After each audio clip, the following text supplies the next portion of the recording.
Hey guys, I just wanted to make a little video showing off my Mossberg 500 here. I picked this up a couple of months ago at a local gun store for $200, and part of the reason why it was so cheap, and to be honest, part of the reason that I ended up buying it was that it was completely covered in camo tape, and it was incredibly dirty. I mean, it didn't look like the owner had cleaned it in a long time, so I just kind of wanted to take it home and see how well it would clean up. I wasn't even sure if it had wood furniture on it because I couldn't see it.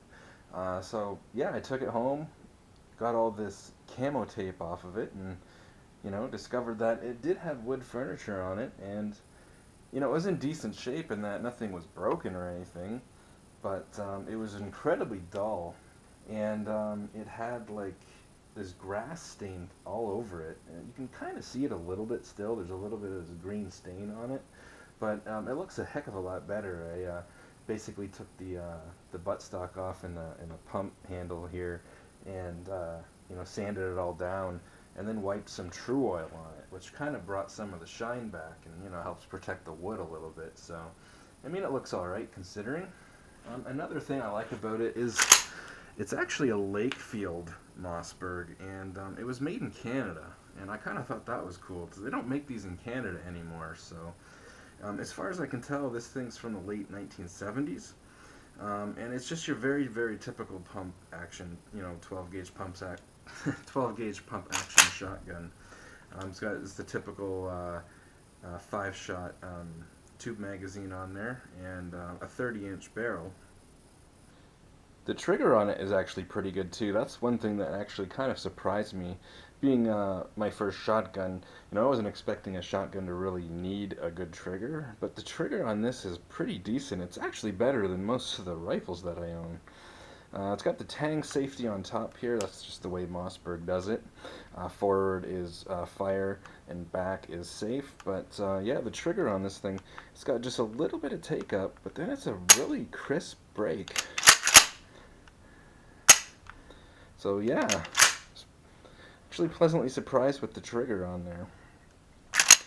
The bolt, when I got it, was incredibly dirty. The whole gun, like I said, was dirty, but I did open it all up and take the bolt out and kind of clean the bolt up a little bit. It looks a lot better anyways, and yeah, it does run smooth, so that's good. It was kind of a fun learning experience, figuring out how these all come apart. That's the nice thing about a shotgun, is really just how easy it comes apart. I mean, if you want to change the barrel, it's as easy as that. If you wanted to shoot slugs, you could change the barrel, put a rifle barrel on it with full set of sights, or if you just wanted a shorter barrel for a home defense shotgun, you could literally just go buy a shorter barrel and pop it on there. So it's kind of neat. And even the magazine tube, I was surprised to learn it just twists off. It's just threaded in there, and just pops out like that. So if you needed to change the magazine tube for whatever reason, again, it's just really easy to do.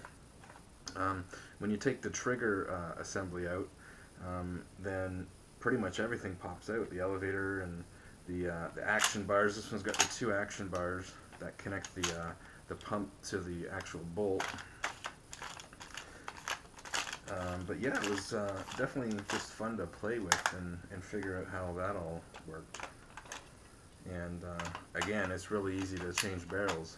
Just kind of the benefit of a shotgun. Like I said, I'm not a huge shotgun guy, but they're definitely cool tools, for sure. I bought these snap caps for it, like dummy rounds, just to kind of test the action. Before I had a chance to bring it out to the range, especially, I wanted to just make sure that everything worked. So the interrupter holds the rounds into the magazine, and the elevator works, and the extractors work as the rounds pop out of there. Yeah, I mean, everything on it works pretty good actually, and I'm pretty happy with it.